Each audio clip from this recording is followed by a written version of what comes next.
પાટીદાર સમાજની સામાજિક સંસ્થાઓ સામે લલિત કગથરાના આકરા પ્રહાર. સામાજિક સંસ્થાઓ અને તેના નેતાઓ ભાજપના ગુલામ હોવાનું કગથરાનું મારો કંપન. પાટીદાર સમાજ તો બધી જ સંસ્થાઓ ગુલામ, પછી ખોડલધામ હોય, ઉમિયા ટ્રસ્ટ સિત્સર હોય કે પછી ઊંઝા હોય, એમાં કોઈ પાર્ટીના ગુલામનો કોઈ હેતુ હોતો જ નથી.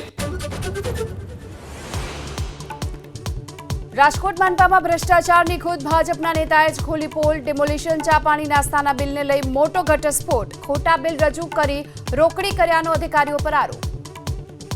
બિલ બનાવી આ વાકાણીએ ખોટું જ બનાવ્યું છે. આ તો પૈસા કમાવાની વાત છે. પાણીના 10-12 લાખના બિલ મૂક્યા, હું સમજે. કચ્છના રાપરના વ્રજવાણીથી દ્વારકા સુધી કિસાન અધિકાર પદયાત્રાનું પ્રારંભ. ગુજરાત કિસાન કોંગ્રેસ સમિતિ દ્વારા ખેડૂતોના હક અને અધિકાર માટે યોજાઈ પદયાત્રા.